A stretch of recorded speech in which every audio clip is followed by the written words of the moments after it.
Mereka, ya, orang-orang musyrik meninggalkan Muzdalifah setelah matahari terbit.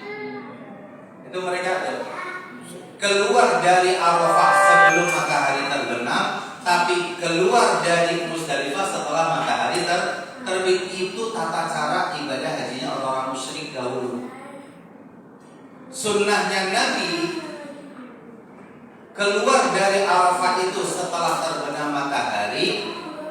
Ya, keluarnya kita dari Muzdalifah sebelum matahari terbit. Makanya habis sholat subuh tadi, lanjutkan dengan zikir ba'da sholat, lalu kemudian lanjutkan dengan zikir paginya, lalu cepat berdoa, setelah itu langsung siap-siap bertolak. Itu sunnah. Ya. Maka tuntunan Rasulullah SAW di Muzdalifah yaitu mabit hingga subuh, lalu berdoa sejenak dan sebelum matahari terbit langsung bertolak meninggalkan Muzdalifah menuju kedua tempat, ke Mina atau ke Masjidil Haram. Itu tuntunannya, sunnahnya begitu. Harus keluar dari Muzdalifah sebelum matahari terbit. Ada apa maksudnya Ustaz? Agar jangan sampai gitu ya, ada terbebani.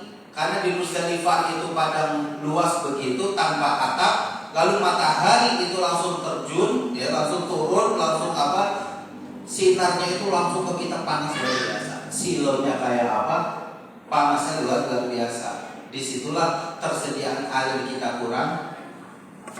Kita menghindarkan sesuatu yang bahaya terjadi. Maka sebelum matahari terbit sudah harus meninggalkan Muzdalifah. Ya, menuju kemana? Ada dua tempat. Kita lanjut.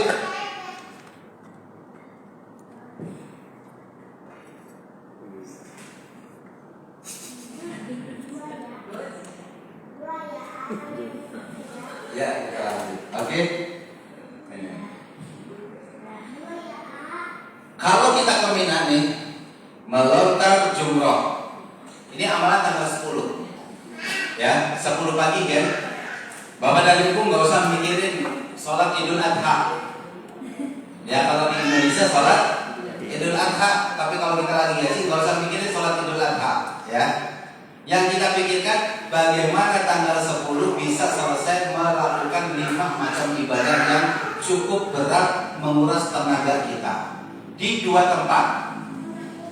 Kata Nabi ketika ditanya oleh sahabatnya, Rasulullah, tanggal 10 itu apakah kami ke Mina dulu atau ke Masjidil Haram?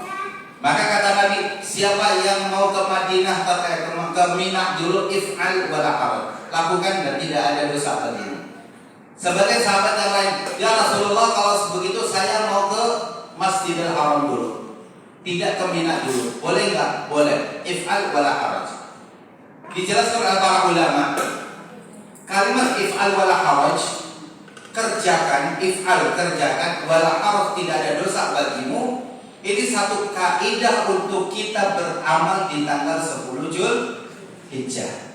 Dan ini tanda kasih sayang Nabi kepada umatnya. Kalau Nabi membebani umatnya tanggal 10 semuanya ke Masjidil Haram, nggak bakalan cukup tempatnya. Karena 4 juta itu nggak bakal cukup. Tawaf gitu ya, itu akan terjadi banyak korban.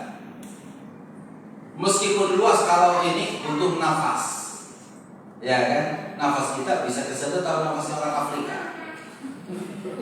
ya kan? Nafas kita bisa kesedot nafasnya orang Turki yang tinggi-tinggi, ya. Tangan kita ini mana nyari lampu hijau tanda tawaf gitu ya, tanda Bismillahirrahmanirrahim, gitu nggak ketahuan. Kenapa? Karena kita kecil-kecil, ya tinggi-tinggi. Coba bayangkan.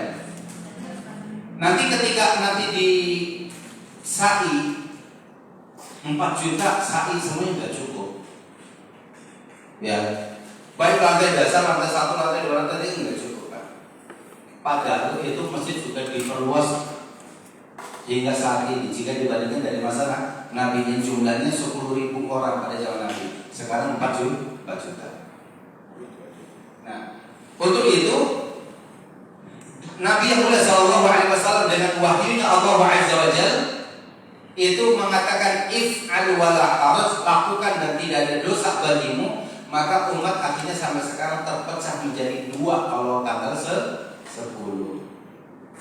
Kalau 2 juta misalkan lagi di Masjidil Haram, 2 juta lagi mengejar ke mana? Ke Mina. Terbagi itu pasti. Ya. Kadang-kadang kita dari Indonesia aja udah mengatakan, nanti kita dari Musdalifah langsung ya ke Mina ya, kata dia gitu. Pas sampai ke Adar sana, wah nggak bisa. Kita mesti ke Masjidil Haram dulu. Keadaannya begitu. Nah itu namanya fikih waqi'nya. Fikih realitanya harus digunakan. Dan disitulah letak kecerdasan para pembimbing. Jangan memaksakan. Ya. Apa yang dilakukan itu di Mina dan apa itu yang dilakukan di Masjidil Haram. Kita dapat di sini. Kalau di Mina melontar jumrah di Mina, hal ini sebagai bentukan ketundukan diri kita kepada Allah dalam menghamba dan berlepas diri dari gangguan syaitan yang tidak akan pernah berhenti hingga kita wafat.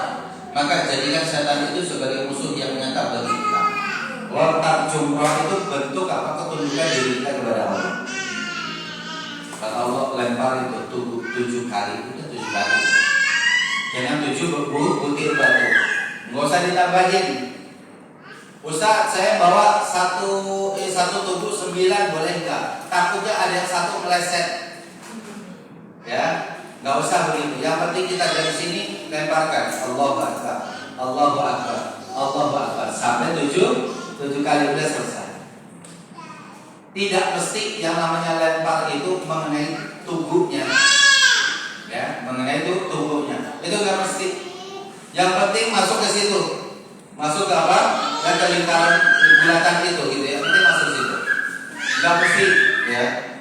Kok tubuh dibuat Ustaz? Menghalangi orang lempar batu dengan tenaganya yang kuat, akhirnya kena kepala orang. Padahal kita nggak mesti begitu.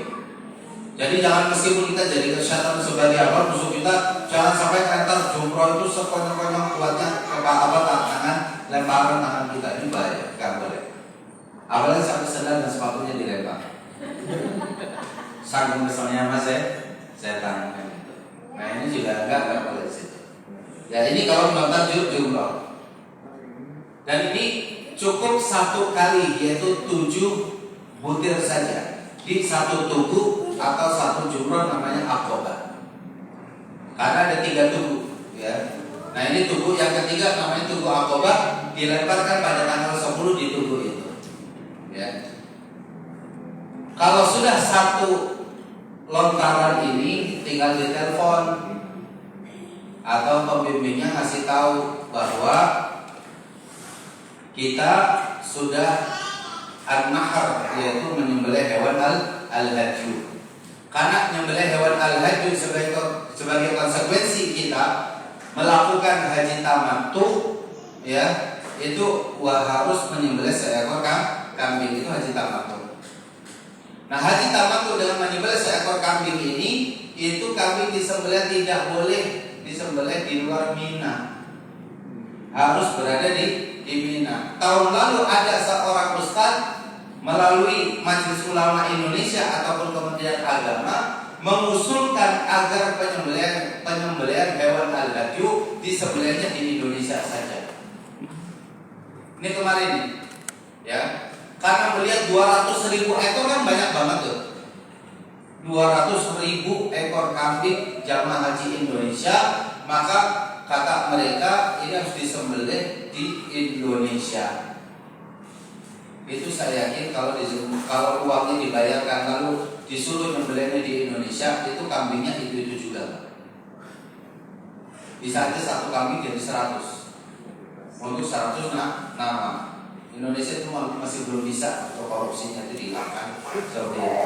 Karena ini urusan apa? Urusan ibadah kan gitu. Maka tetap kita komitmen dengan nas-nas yang ada, dalil-dalil yang ada, hewan al-hadyu itu disembelihnya di Mina. Di Mina. Jadi saat di Mina udah banyak banget sesat, orang-orang di sana udah kaya atau apa, nggak ada urusan itu. Karena yang penting disembelihnya di sana, lalu kemudian itu dagingnya itu bisa dibagikan kepada semua